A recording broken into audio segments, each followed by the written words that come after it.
Sir, waste Asia में जो ongoing escalation चल रही है उसके चलते सर ग्लोबल फाइनेंशियल मार्केट्स में एक वोलेटिलिटी देखी जा रही है और भारत में भी सर शार्प इरोजन देखा गया है इन्वेस्टर वेल्थ में। सर, ये इंडिया का क्राइसिस नहीं है, इंडिया इस कॉन्फ्लिक्ट का हिस्सा नहीं है, भारत के इकोनॉमिक फंडामेंटल्स अभी भी स्ट्रांग है, लेकिन फिर भी इस जियोपॉलिटिकल ग्लोबल शॉक के चलते हमारी अर्थव्यवस्था और खास तौर पे भारत का बाजार, इंडियन स्टॉक मार्केट को एक शॉक लगा है।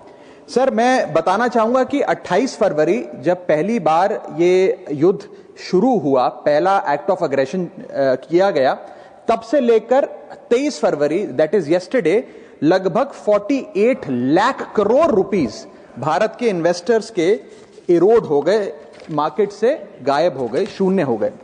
एफपीआईज ने 52,000 करोड़ रुपए 1 मार्च से लेकर 15 मार्च के भीतर भारतीय बाजार से निकाल लिया, रुपया 94 पहुंच गया। ये तमाम चीजें एक रूटीन करेक्शन नहीं है सर, ये कॉन्फ्लिक्ट ड्रिवन शॉक है।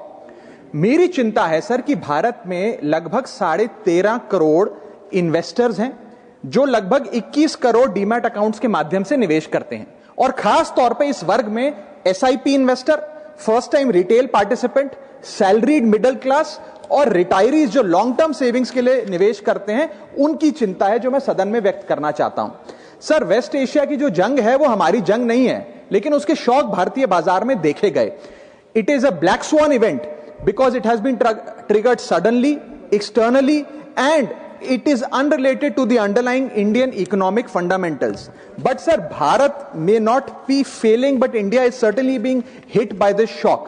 और मेरा सरकार से ये अनुरोध रहेगा that the government, when they encourage citizens to enter the global markets or the capital markets in particular, the government cannot disappear when external shocks hit the household wealth. इसीलिए मैं अनुरोध करता हूं कि कुछ रिलीफ भारत के इन्वेस्टर को सरकार द्वारा दिया जाए। पहला रिलीफ जो हो सकता है सर वो ये है कि रिटेल इन्वेस्टर को टारगेटेड रिलीफ दिया जाए।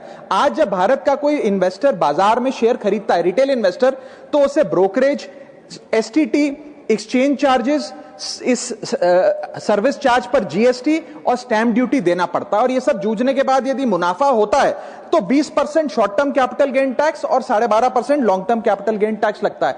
अगर कोई लिमिटेड ट्रांजैक्शन कॉस्ट पे रिलीफ सरकार दे तो इन्वेस्टर सेंटिमेंट बूस्ट हो सकता है। I am not asking for market populism sir, I am asking for targeted investor protection.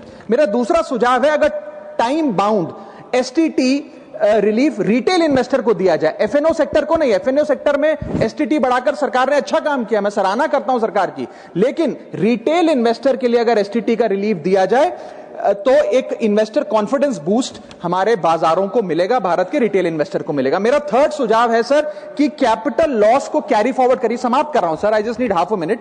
Extend capital loss carry forwards. आज भारत का इनकम टैक्स जो लॉसेज होते हैं बाजार में, उन्हें 8 साल तक कैरी फॉरवर्ड करने की अनुमति देता है। इसे बढ़ाकर 12 से 15 किया जाए इस क्राइसिस विंडो में जो लॉस बुक हो रहा है। Sir, I am just finishing. Sir, special crisis period tax treatment, one time relaxation for retail taxpayer for this notified stress period. And sir, finally my suggestion is कि low friction rebalancing अगर portfolio में mutual fund investor करता है, मान लीजिए वो equity से date fund की ओर जाना चाहता है इस सेबी नोटिफाइड स्ट्रेस पीरियड में, तो उसे इसकी अनुमति मिलनी चाहिए with very limited expense ratio. And lastly, the government must emphasise on strong public communication.